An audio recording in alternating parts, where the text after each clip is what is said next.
ሰላም እንዴት ናችሁ? ዛሬ ይዤላችሁ የመጣሁት ለማከም የሚያስቸግሩት የፓርኪንሰንስ ህመም ምልክቶች የሚል ይሆናል።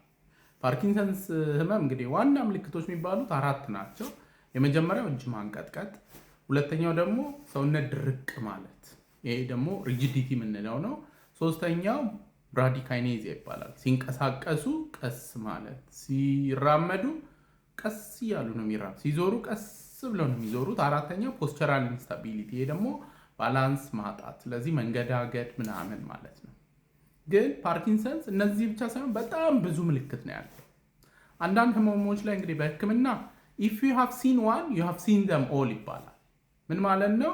ለምሳሌ አንዳንድ ህመሞች ምልክታቸው ተመሳሳይ ስለሆነ አንዷን ካያችሁ ሌሎቹም በቃ ተመሳሳይ ናቸው። ለምሳሌ ኩፍኝ የሚባለውን በተለምዶ ሚዝልስ የምንለውን ብናይ ሳል አላቸው፣ ንፍጥ ነገር ይኖራል። ከዛ አይናቸው ይቀላል፣ ኮንጃክቲቫይትስ ይባላል። ከዛ በኋላ ትንሽ ቆይቶ ሰውነታቸው ላይ ሽፍ ይላል። ሽፍታው የሚጀምርበትና የሚያቆመው አንድ ህፃን ካያችሁ ሌላ ህፃንም ላይ ተመሳሳይ ነው። ወይንም ደግሞ ለምሳሌ ቲታነስ ያለበት ሰው አንድ ሰው ካያችሁ ሌላው ምልክቱ ይመሳሰላል። you have seen one you have seen them all ነው የሚባለው። ፓርኪንሰንስ ላይ ግን you see a patient with Parkinson's means you saw a patient with Parkinson's።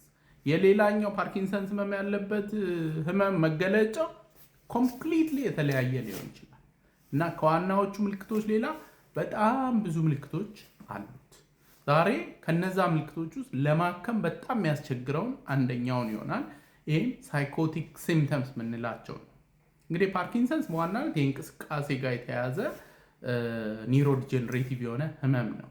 ነገር ግን የሰዎችን ስሜት አፌክት ያደርጋል። ስለዚህ እስከ 30-40 ከመቶ የሚሆኑት ሰዎች ዲፕረስድ ይሆናሉ አት ሰም ፖይንት።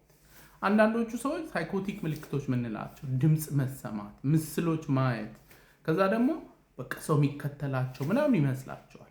እነዚህ ሳይኮቲክ ህመሞች ሌላ ሰው ላይ ቢሆን ህክምናቸው ቀላል ነው፣ በቀላሉ በመድኃኒት ይታከማል።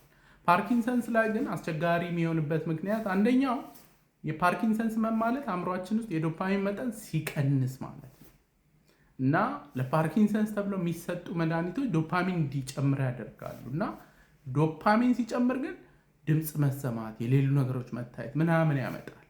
ስለዚህ መድኃኒቱ ለፓርኪንሰኑ ያግዛቸዋል፣ ለሳይኮሲሱ ደግሞ ያባብሳል። ስለዚህ አስቸጋሪ ይሆናል። ስንቀንሰው ሰውነታቸው ግትር ይልና ያስቸግራል። መድኃኒቱን ስንጨምር ደግሞ የድምፅ መሰማቱ ያስቸግራቸዋል። ከዛ ደግሞ ለሳይኮሲስ እንግዲህ የምንሰጣቸው መድኃኒቶች አንቲሳይኮቲክስ ናቸው እና እነሱን ደግሞ ስንሰጥ ሰውነታቸውን ያዝ ያደርጋቸዋል። ከዛ እንግዲህ ከአራቱ ዋና ምልክቶች ደግሞ አራተኛው ያልኳችሁ ፖስቸራል ኢንስታቢሊቲ የምንለው መንገዳገድ ምናምን፣ አንዳንድ አንቲሳይኮቲክ መድኃኒቶች ሰዎችን ትንሽ ፈዘዝ ማድረግ፣ እንቅስቃሴያቸውን ያዝ ማድረግ አለው። ስለዚህ ሊወድቁ ይችላሉ። እድሜያቸው የገፋ ሰዎች ላይ ይሄ በጣም ሲሪየስ የሆነ ሪስክ ነው።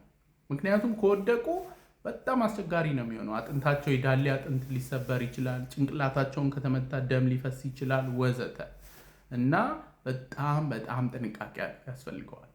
ስለዚህ የአንቲሳይኮቲክ መድኃኒት ሰጥ በጣም በጥንቃቄ ነው የምንሰጠው። ትንሽዬ ዶዝ አድርገን እያየን ነው የምናስተካክለው። ካሉት መድኃኒቶች ውስጥ የተሻለ የሚባለው ኩታያፒን የምንለው ወይም ሴሮኩዊል የምንለው ነው። ስሞል ዶዝ እንጀምራለን።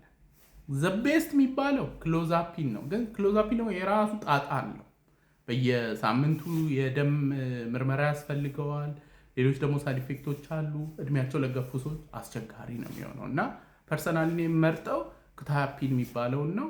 ኤኒዌይ ለዛሬ እንግዲህ አስቸጋሪ ለማከም ከበድ የሚለውን የፓርኪንሰንስ ህመም ምልክት ይሆናል። ይሄ ቪዲዮ ለብዙ ሰዎች እንዲደርስ ኮፒ ሊንክ፣ ሪፖስት እና ሼር ይደረግ። ሁልጊዜ እንደምለው ያለ አእምሮ ጤና የለም። ደህና ሁኑ።